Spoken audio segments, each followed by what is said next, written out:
Hey kids, it's JJ. I got a quickie tech tip for you here that's kind of helpful. I've had a couple of my buddies ask me how I keep my antennas erect. Ha ha ha, lead in the pencil. Basically what I do, let me give you a good example. This lizard build that I did, here's a good example of this. See how my antenna stays where I want it?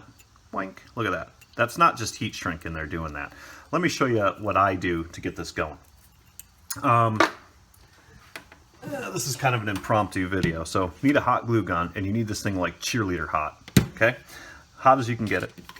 Piece of heat shrink tubing, yoink, and your VTX. Now, this works with, let me dig one out.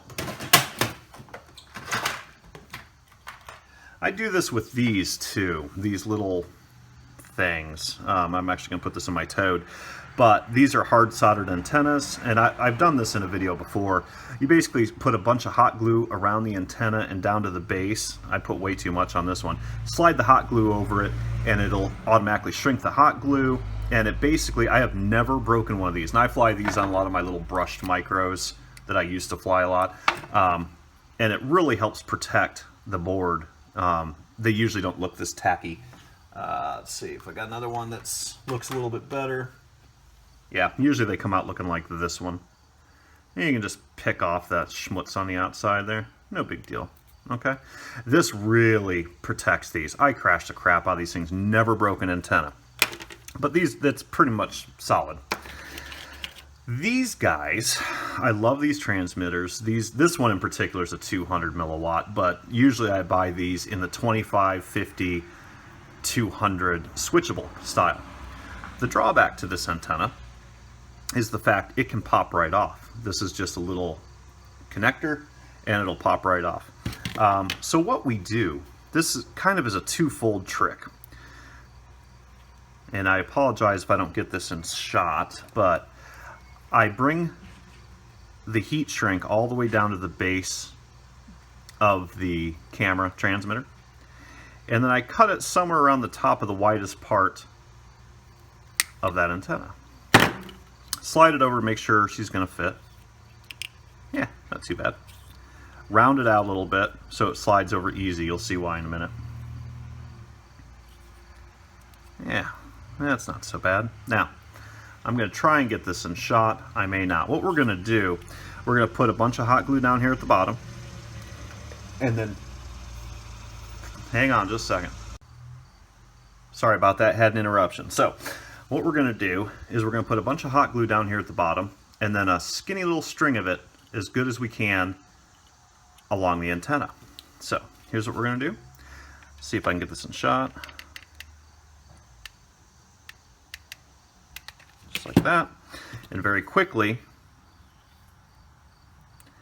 Now again, that's gooey. Clear it off a little bit. No big deal. Trying to do this on camera is a little bit tricky. Let's see. I did not prepare very well. Where's my damn lighter? Hold that thought.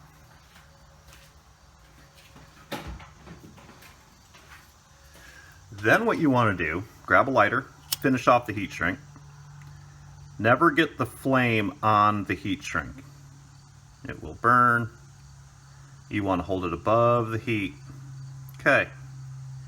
Now, with the help of thermodynamics, you can bend this thing into any position you want.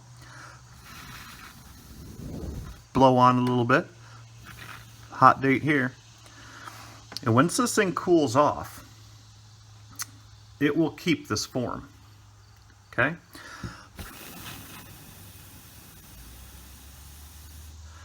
Now, the neat thing about this is you can reheat it and rebend it any way that you want, okay?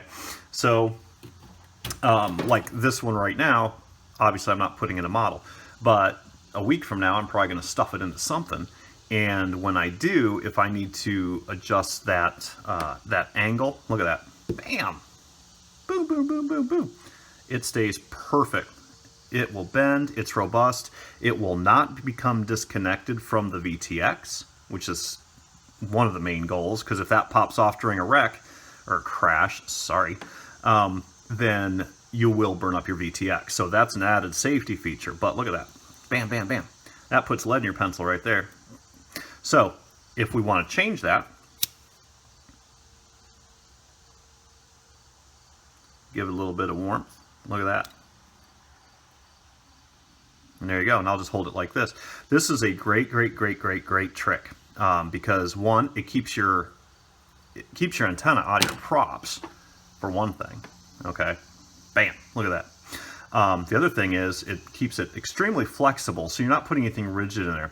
The zip strip trick works too. I use that on my, I think everybody knows how to do this. Put a zip strip through there, slide it up. This is over your receiver antenna. It puts a piece of heat shrink over there, and boom, and there you go. That's a great way to mount, and it keeps things nice and taut.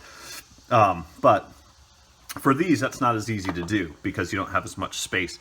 But look at that. Now she's good and straight. Perfect. I prefer it, Ben. She might too. Okay. Just give it a little bit of heat. You can do that as many times as you want. It's not going to hurt a thing. Just hold it into position. And what happens is you want to heat up that hot glue that's inside that heat shrink tubing, and it will hold form.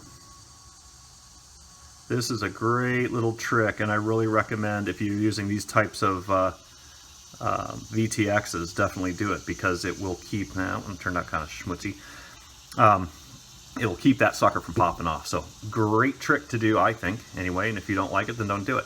But look at that. Great elasticity, ain't gonna break.